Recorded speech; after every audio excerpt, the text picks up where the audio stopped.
Karibu tujifunze statistical analysis kwenye Microsoft Excel. Kwenye video hii tutajifunza decision tree model, kutafuta optimal decision kwenye alternatives tulizonazo. Kumbuka tuna table yetu hii ambayo ni payoff matrix na decisions tatu. Ya kwanza ni saloon, ya pili ni restaurant na fruits. Na hizi ni state of nature. Hii ni Dodoma, hii ni Arusha, hii ni Tabora na hizi ni probability. Kwa hiyo tunatumia decision tree kwa ajili ya kutafuta optimal decision ambayo ita maximize profit. Katika decision tree kinachofanyika ni kwamba unakuwa na decision zako. Ya kwanza ni decision ya saloon ambayo ni hii hapa. Kwenye decision ya saloon tuna state of nature ya kwanza ambayo ni Dodoma, ambayo payoff yake ni 20,000, Arusha ni 15,000, Tabora ni 8,000. Ukiangalia kwenye decision ya saloon hizi ndio payoff zake. Na hizi ni probability zake. Kwenye Dodoma ni 0.2, Arusha ni 0.5, Tabora ni 0.3. Na hii ni expected value. Na expected value kwa saloon ni hii hapa ambayo ni loss, na negative hii 1,100. Decision ya pili ilikuwa ni restaurant, of course na yenyewe ina Dodoma, Arusha na Tabora. Hii ni payoff value kwa Dodoma. Payoff value ya kwanza ni 15, kwa Arusha ni 30, kwa Tabora ni loss ambayo ni 10,000. Hizi hapa ni payoff na hizi hapa ni probability. Kwa Dodoma ni 0.2, 0.5 Arusha, 0.3 Tabora. Na hii ni expected value ambayo tutaona namna kutafuta. Okay. Decision ya tatu ilikuwa ni fruits. Fungua fruit. Kwa Dodoma ilikuwa payoff 25,000, Arusha ni 2,000 na Tabora ilikuwa ni loss ambayo ni shilingi 9,000. Na hizi ni probability kwa kila sehemu, kwa kila state of nature. Hii ni expected value kwa hiyo fruits. Lakini hizi ni payoff zake 25, 2,000 na 9,000 ni payoff. Mwisho kabisa unatafuta optimal decision. So optimal decision hapa ni restaurant. Kwa nini? Kwenye restaurant yenyewe ime return maximum payoff ambayo ni 15,000. Kwa decision hapa itakuwa ni restaurant. Lakini expected monetary value ni 15,000. Kwa hiyo katika decision tree yenyewe inaleta expected monetary value ambayo ni hii 15,000, ambayo yenyewe ndio best, ambayo ndio hii is the best. Kwa hiyo best hapa ni kufungua restaurant. Kwa step number 1 kisha tayari una data set zako ambazo ni hizi. Of course hizi ni data set ulizoziona kwenye video zilizotangulia. Hizi ni decisions, hizi state of nature. Kisha uta download library inaitwa tree plan ambayo ni open source, of course ya bure ipo tree plan. Kisha uta install kwenye Microsoft Excel hiyo plugin. Uta install vipi? Unakuja kwenye file, unakuja kwenye options, then unakuja kwenye add-ins, unakuja kwenye manage add-ins, una click go. Kisha unakuja ku browse. Hizi ndo zile plugins zilizopo ni hizi. Kuna by tree plan ipo, by tree plan na nyinginezo. So unakuja kubonyeza browse. Ni desktop, ni download ipo hapa. Of course ni hii ni add-in. So nita select.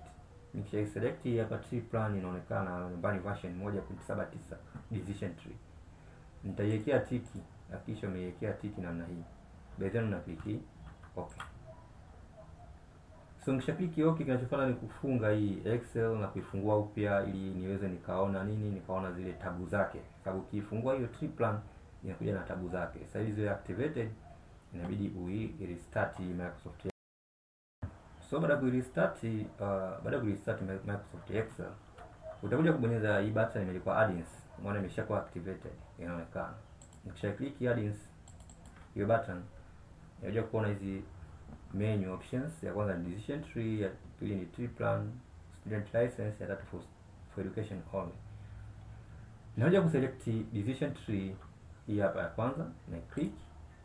Nikisha click nitakuja kubonyeza hii hapa option na naambia enable macros. So nita click enable macros, kisha nita click okay.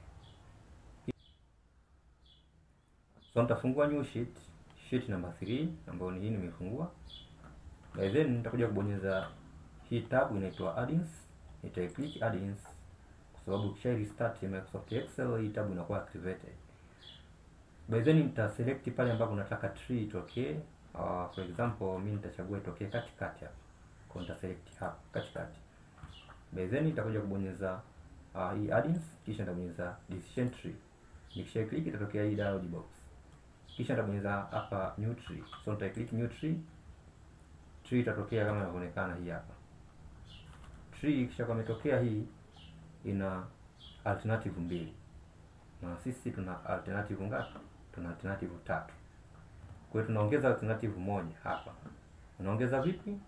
Unakuja hapa una select hii hapa. Una select hii hapa. Ukisha select unakuja kubonyeza decision tree tena hapa. Ukishabonyeza decision tree unakuja kuchagua add branch. Kisha bonyeza add branch, ita add branch ya 3. Kwa na decision ya kwanza, hii ni decision ya pili, hii ni decision ya 3. Kinachofuata ni kutengeneza zile sasa zile state of natures. State of natures zinakuwa zinakaa katika hizi branch hapa. Branch ya kwanza, branch ya pili, branch ya 3. Kwa nita select hapa. Nita select hapo, kisha nitakuja kubonyeza, nita select ya kwanza, nitakuja kubonyeza decision tree. Kisha nitakuja kuchagua hii change to event node. Nitakuja click change to event node. Kisha nitachagua hii 3 sababu hapa tunakuwa tuna 3 state of natures. By then nita click okay. So unaona imeleta hizo 3. Nakuja kwa hii alternative ya pili. By then nikisha select nakuja kubonyeza hapa decision tree. Nakuja kubonyeza hapa change to event node 3 na bonyeza okay. Lakini hapa kuna option, naweza nika click option. Unachagua nini? Unachagua use expected value, elect expected value. Lakini criterion ni max criterion, elect maximum profit. By then na click okay. Okay, now so of course nita click tena hapa, nita click decision tree, change to event node 3, kisha nita click okay. So ya mwisho ni hii, just select it, nijua kwenye decision tree tena, change to event node 3, by then na click okay.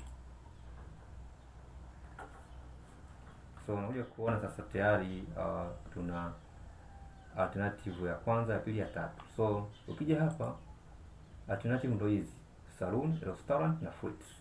Kwa hiyo tunakuja hapa kwenye sheet yetu hii alternative 1 tunafuta hapa, tunaandika hii kumbe ni nini? Ni saloon. So nafuta hapa, naandika saloon.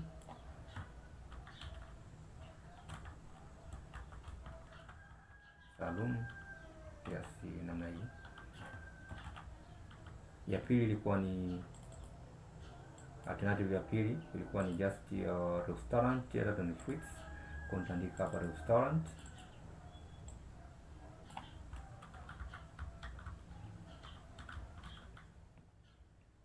Ya nne ilikuwa ni fruits. So just ya tatu ilikuwa ni fruits, so just andika fruits.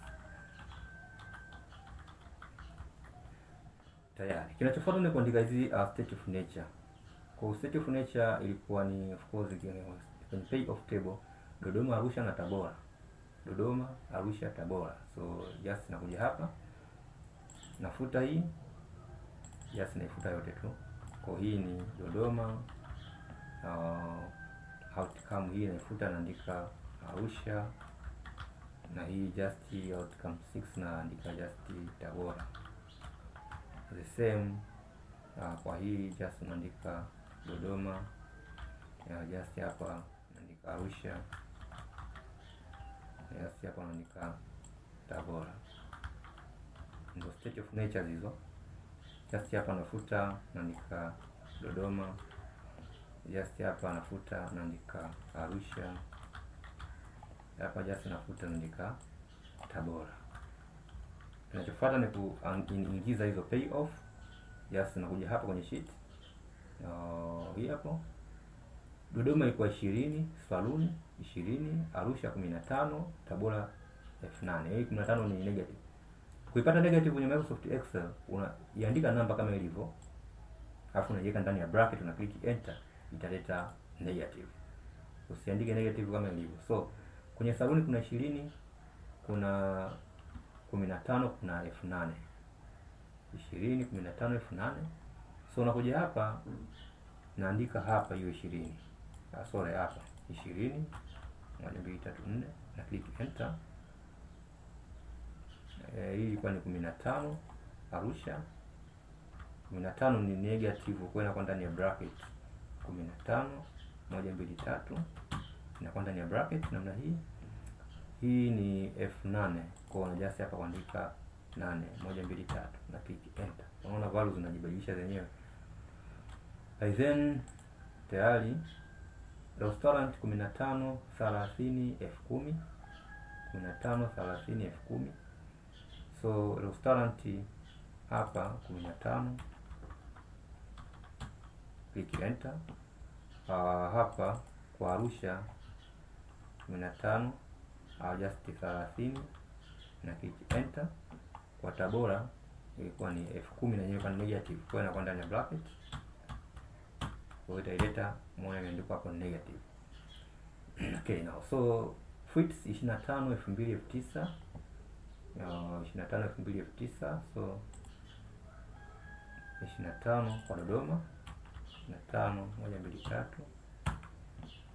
3 F2 ni negative, so inakuwa kwenye bracket namna hii. Hapa ni F9 just unaandika tu 1 2 3. Tunachofanya ni kwa sign probability. Ukija kwenye sheet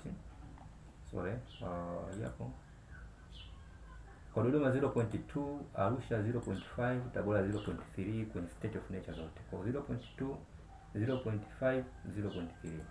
Total inakuwa ni probability ya 1 hapo. Sana 0.2.5, 0.2, kwa 0.2 hapa naifuta hii inakuwa ni 0.2.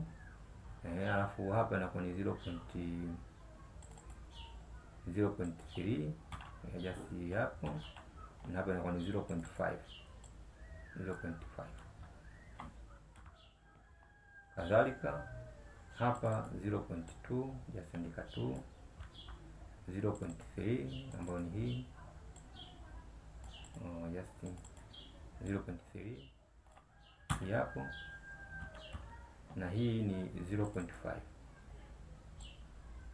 just 0.5 kisha na click enter. Hapa 0.2 just naifuta hii 0.2 na click enter. 0.3 na click enter, and then 0.5 and then click enter. Okay, now so tayari imeshaleta of course kuna value utakuwa tumekosea somewhere.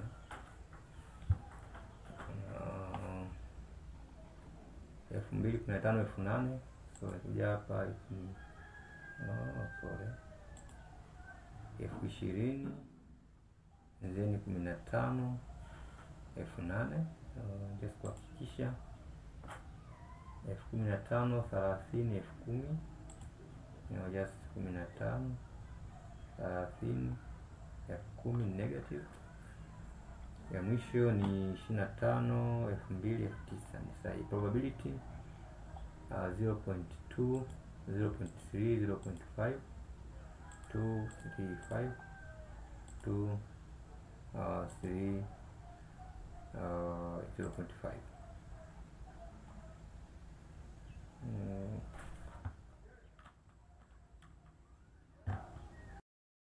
Na mistake hapa ni 0.5 just hapa.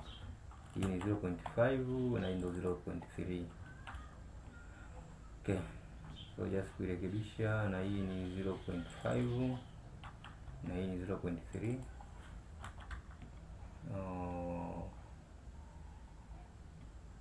Na hii ya kwanza hii ni 0.5 na hii ni 0.3.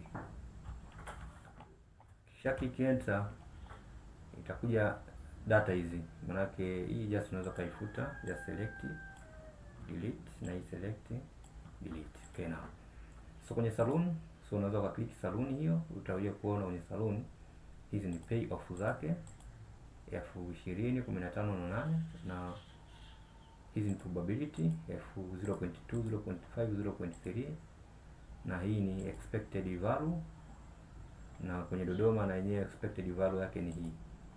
Hii inaoka hapa ni expected monetary value ambayo inaonyesha optimal decision itakuwa ni restaurant. ambayo ni 1015. So kinachofuata unaweza kufanyia formatting.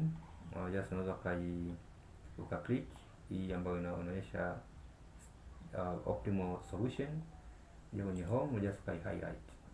Just kuja hapo highlight kutumia value hii, kisha kuja click all borders. So itaonekana namna hii. By then una just click sasa format pointer. Just unachagua saloon, format pointer, restaurant, format pointer, just na click tena format pointer na just format now. Hizi value just select hiyo column. So format cells, bonyeza format cells, then currency, then nachagua pati ZS Tanzania shillings. So just andika T, then scroll down, tafuta TZS hapo. So decimal points hakuna, just weka 0, click enter, tuzileta katika viwango vya fedha. Ni the same kwa hii column, right click, format cells, currency, and decimal points hakuna, TZS. So yes, weka TZS hapo, yes click okay. Taona value zimechange hizo hapo. So kinachofuata ni ku export kwenda kwenye PDF hii kazi. So ku export kwenda kwenye PDF, maana yake utajust kuja ku click file. Unaweza ka change color za rangi za mundani, just ku select all hii kazi yetu all, kisha unja ku select hii border, baadaye unja ku select outside borders tayari. Kisha unja kwenye home, unja ku select color, unja kuipa rangi ambazo ni hizi, unja ku select hii hapa column, unja kupiga bold na kwa bolded, unja ku select column, unja kupiga bold, zitakuwa bolded. Okay, now so kinachofuata ni ku save as a PDF. So unakuja kwenye file, ni save as, una save as kwenye desktop na file extension PDF, then una save hii kazi. Kisave itafungua kwenye browser na decision tree yetu ni hii.